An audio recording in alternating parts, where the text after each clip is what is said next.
Are we playing God?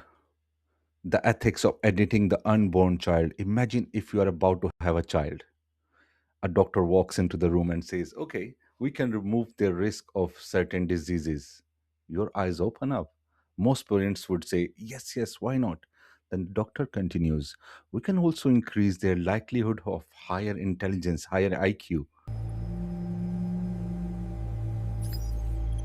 Let's proceed with the empathy upgrade. A wise choice for her future.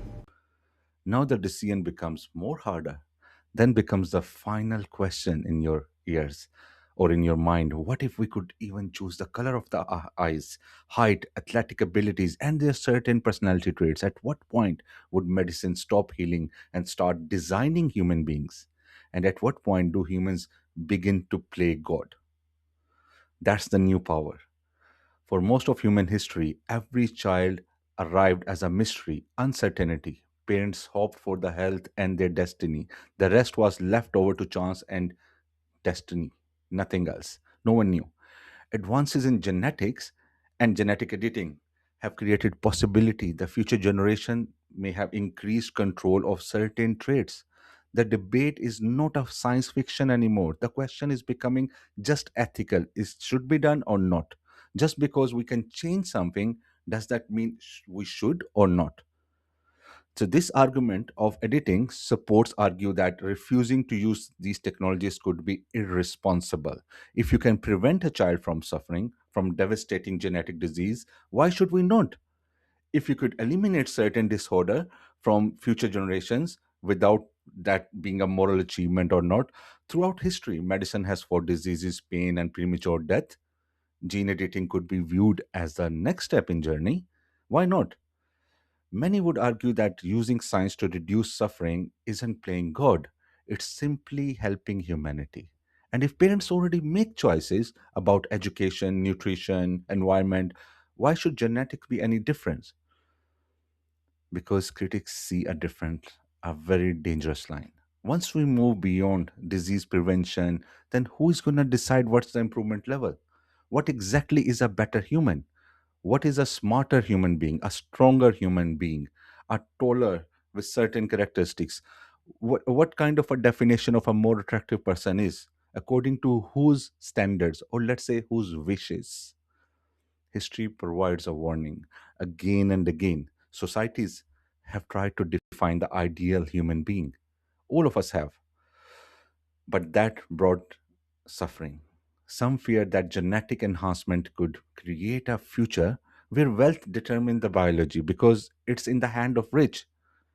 Who's going to avail that opportunity? Who's going to decide they have genetically enhanced children and everyone else falls behind? The gap between social classes could become biological rather than money. The deeper question is, or you can say the deepest concern isn't scientific, it's more of a philosophical and ethical.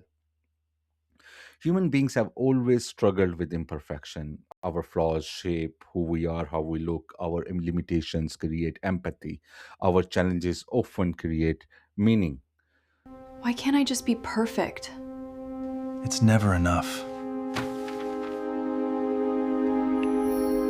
We are struggling with that always. What happens when we start treating every imperfection as a defect to be removed? Could a world obsessed with optimization lose something fundamental that is human?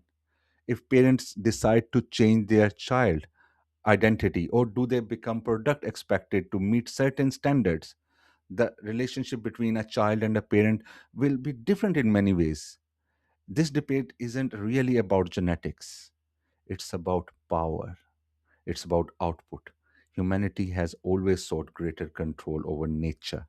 Now we may be approaching control over human nature itself, not the nature, human nature. And history shows that power often arrives long before wisdom. Technology tends to advise farther, way faster than our limitations. The question isn't whether science will continue developing. It will, and it has always been. The real question is whether our ethics can keep up with the advancement or not. When are we going to play the God?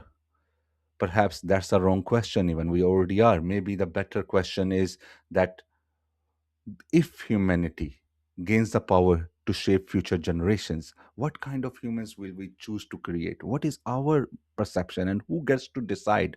Who wishes? Because the future of gene editing may not be determined by the science, it may be determined by what humanity believes it should do. Because we will wish, and that conversation is only just the beginning. It is a never ending conversation, but the results are devastating.